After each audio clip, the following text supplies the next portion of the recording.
WBCB presents Pro Wrestling Weekly. Enough is enough, and it's time for a change! I can't believe I'm putting my voice to this. Call in with a question or comment at 215-949-3232 or 888-922-2149. Thank you for your irrelevant opinion. And now, here's your host of Pro Wrestling Weekly, Fearon Derry. The first thing you need to do is to tell these people to shut up if you want to hear what I gotta say.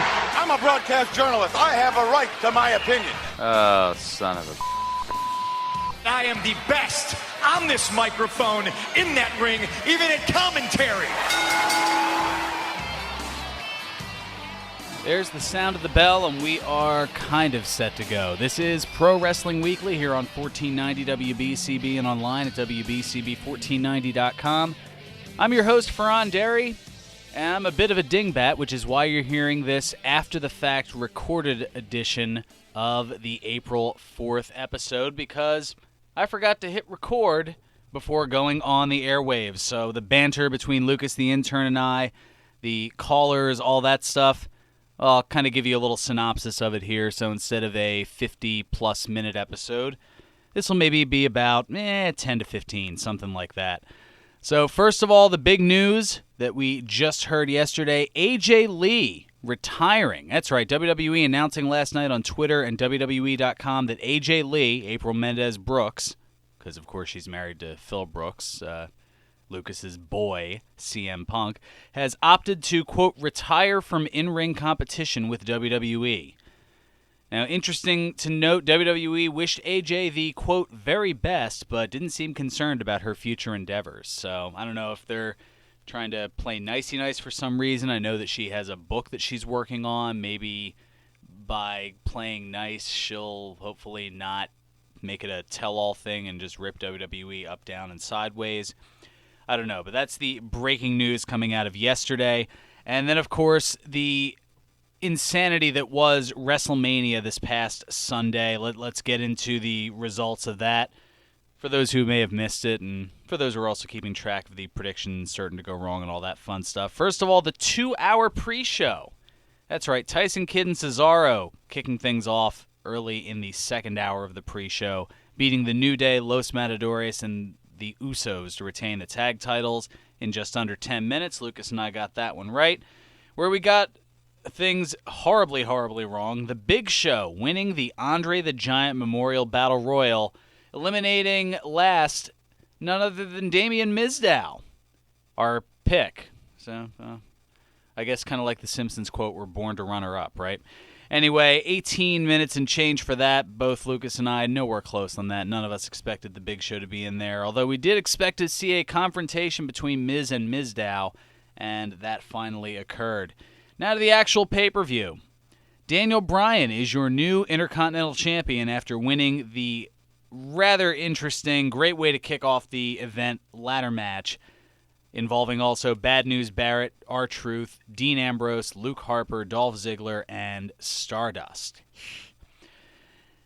Daniel Bryan, your new Intercontinental Champion. As I'd kind of figured, Lucas, not so much. That was where we finally differed, at least as far as that goes. Randy Orton beating Seth Rollins in a great match, and how about that finish? The curb stomp reversal into an RKO right up there with the shooting star press counter into the RKO, of course, with Evan Bourne a few years ago. Randy Orton always finding new ways to bring in that RKO out of nowhere, as has been very popularized among the Vines and other internet videos, things of that nature. Triple H and Sting, a lot of pomp, a lot of circumstance, a lot of interference and overbooking with the NWO and DX getting involved. So you got to see cameos from Hogan, Hall, Nash, the New Age Outlaws, X-Pac, and even Shawn Michaels. And while it was crazy and overbooked, as a fan who grew up in that whole Attitude Era and the NWO era of the being of high school age in the mid to late 90s, I have to admit I marked out a little bit. But that one, Triple H beating Sting, I got that one right. Lucas, not so much. Now to the ladies. AJ Lee and Paige beating the Bellas by submission. Both got that one right. John Cena, your new United States champion, defeating Rusev in just under 15 minutes. We kind of figured that. So very strong mid-card now with Daniel Bryan as your Intercontinental Champion and John Cena as your United States Champion. Who was the heavyweight champion? Well, we'll find out after we talk about The Undertaker. No streak on the line this year, but I figured that Bray Wyatt would get the win. Lucas, on the other hand, he went with the dead man, and he got it right. The Undertaker beating Bray Wyatt in just over 15 minutes. And finally, the WWE World Heavyweight Championship match, Brock Lesnar defending against Roman Reigns, and an impossible, improbable moment midway through the match, or I guess mostly through the match as it was about 15 minutes in. Seth Rollins' music hits and he cashes in his briefcase. As Lucas had predicted, not necessarily during the match, but Seth Rollins cashing in, turning the one-on-one contest into a triple threat match, and Seth Rollins with a curb stomp to Roman Reigns is your new WWE World Heavyweight Champion. So Lucas and I both going 6-3. Lucas still has the edge over me for 2015, 14-7 to 13-8. Guess I've got to figure things out for Extreme Rules. Well, in some other news, as we're just kind of flying along here in this recap edition, because I was a dingbat and didn't hit record before the show occurred.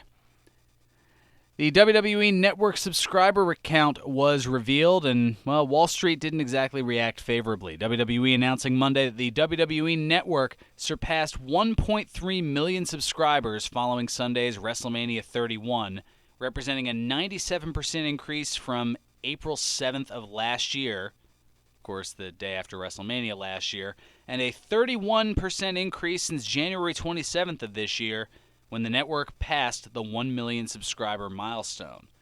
Wall Street, they were not impressed. The stock was riding high before the announcement at $17.13 a share and fell roughly $3 within 3 hours. Sell, Mortimer, sell! Yeah, pretty much. It's been treading water since, but it's currently at $13.73 a share to end the week. Ouch. That left WWE undeterred, though, as they had great ratings on the, I guess, infamous or infamously famous Raw the night after WrestleMania. It's become an event in itself after a couple of years ago with the crowd kind of hijacking the event. And the crowd had their moments, too. Of course, the Suplex City chants, that was great. They did have a less than stellar moment, which I'll get into in a little bit as far as the crowd chants. But Raw scoring a 3.68 rating, up from the 3.03 rating from last week, and that averages out to a little over 5.3 million viewers, up from the 4.1 million viewer average from last week. By comparison, the highly touted Comedy Central roast of Justin Bieber scored 4.4 million viewers, but they topped WWE in the 18 to 49 demographic. Now, I mentioned the crowd hijacking Raw on Monday. The best of times and worst of times. Some of the crowd chants from the hardcore, passionate crowd the night after Mania were amazing, most notably the popularity of Suplex City. However, during the Divas match, they went more than a little over the top. Amazing how in a month we've gone from giving divas a chance to chanting which diva is giving lip service to whom. Also, Global Force Wrestling, Jeff Jarrett's promotion, GFW, well, it's bringing its brand to Las Vegas for the first taping of its broadcast event shows on Friday, July 24th at the Orleans Arena. That's right, in good old Sin City, Las Vegas. GFW's first 3 shows at the Orleans Arena will take place July 24th, August 21st, and October 23rd, all Fridays. GFW has alliances with 13 affiliates on 5 continents, including Mexico's AAA, federations in Europe, Australia, Africa, and, of course, New Japan Pro Wrestling. Ugh. Details about tickets, special VIP opportunities, and other info about the inaugural GFW tapings will be announced in the upcoming weeks. Visit globalforcewrestling.com for more info as well. Speaking of info was released about Daniel Bryan's autobiography. That's right, the incredible journey of everyone's favorite underdog to the top of the WWE mountain. In his electrifying memoir, Yes, My Improbable Journey to the Main Event of WrestleMania, Daniel Bryan takes the reader from all the backwoods wrestling outposts at the onset of his career to the pinnacle of his profession, heavyweight champion of WWE. The book goes on sale July 21st, should be about $25 for that. Also, a new video showing revenge on Joe Weller. Remember that viral video from a month ago of the British guy delivering different WWE moves on girls into a swimming pool? Well, he got his receipt. Jim Ross makes a cameo on Play-by-Play, and after delivering an F5 to his girlfriend in the pool, Weller is confronted by Paul Heyman, who brings an old friend and Hall of Famer to exact revenge on Weller. That's right, Medusa. At the very end of the video, the mayor of Suplex City himself, Brock Lesnar, makes an appearance. Check out the video at HeymanHustle.com. Careful, kids, there is an F-bomb in the video. Definitely don't want to put that under the wrong eyes and ears and whatnot. A couple things to let you know about. George's Cards and Collectibles is heating up along with the weather starting next Saturday, April 11th, with the appearance of WWE Hall of Famer Hacksaw Jim Duggan. He's going to be at the Neshaminy Mall location from 2 to 4 p.m. Also, Phillies fans, check out the Neshaminy Mall on April 18th for appearances from 1993 NL champion second baseman Mickey Morandini, as well as from the 2008 World Series championship team, Greg Dobbs, Pedro Feliz, and bench coach Jimmy Williams. Plus, just announced on Friday, May 15th from 6 to 8 p.m., WWE legend Hillbilly Jim will be at George's in the Neshaminy Mall, as well as the longest reigning Intercontinental Champion of all time, the Honky Tonk Man. He'll be at George's on Saturday, June 13th. Check out George's 3 locations for all of your sports and wrestling memorabilia needs. Their original store at 7755 New Falls Road in Fairless Hills, on the lower level of the Oxford Valley Mall next to the Sears Court, and in the Neshaminy Mall in the AMC Theater Wing. For more info on the upcoming Jim Duggan, Phillies, Hillbilly Jim, and Honky Tonk Man sightings, call George's at 215-943-2475 or go to georgescollectibles.com.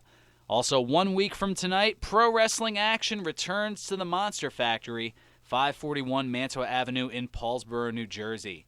Doors open at 6 p.m. The action starts at 7. See Clutch Adams defend his Monster Factory Heavyweight Championship against one half of the Tag Team Champions and 1/3 of the faction Shooters, Inc., none other than Nick Camarado. Check out the Monster Factory at monsterfactory.org. And you can also get some info on an upcoming 3-day camp. If you want to be a professional wrestler, this is your chance to do so. To sign up for the camp, it's going to be the weekend of May 1st, 2nd, and 3rd down at the Monster Factory, a 3-day camp to learn how to become a professional wrestler. It's all available at monsterfactory.org.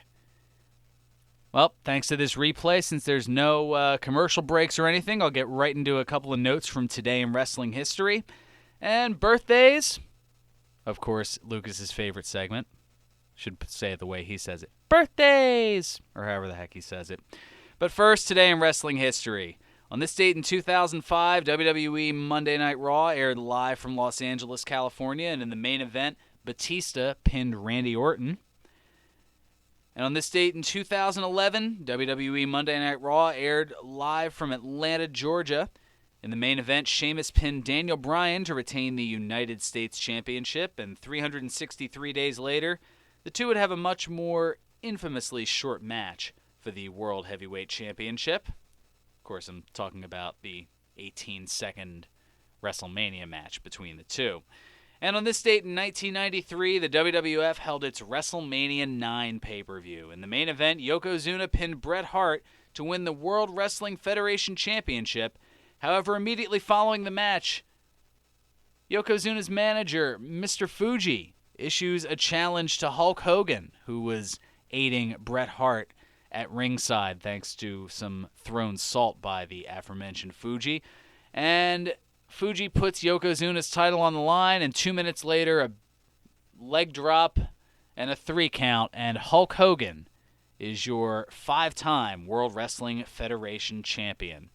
I remember it well. It was my very first exposure to professional wrestling, and I've been a fan ever since, and that was 22 years ago today. And now here I am hosting the longest-running pro wrestling radio talk show in the history of terrestrial radio. Man, crazy how things get. All right, a couple of birthdays to note. On this date in 1971, John Corson was born, the founder and former owner of Philadelphia-based Combat Zone Wrestling, known as John Zandig, turns 44 today. And on this date in 1981, Tigre Uno was born. The current TNA X Division wrestler turns 34 today.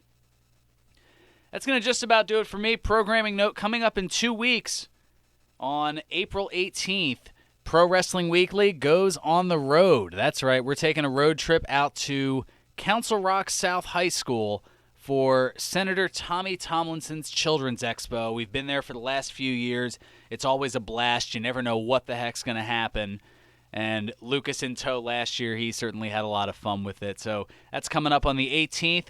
We'll be back this coming Saturday, April 11th, from noon to 1, right before the Hacksaw Jim Duggan appearance, and then later that night heading over to the Monster Factory. Should be a lot of fun. We'll see how things go on its way to Extreme Rules. And hopefully I'll remember to push the damn record button this time around for Pro Wrestling Weekly here on 1490 WBCB and online at WBCB 14.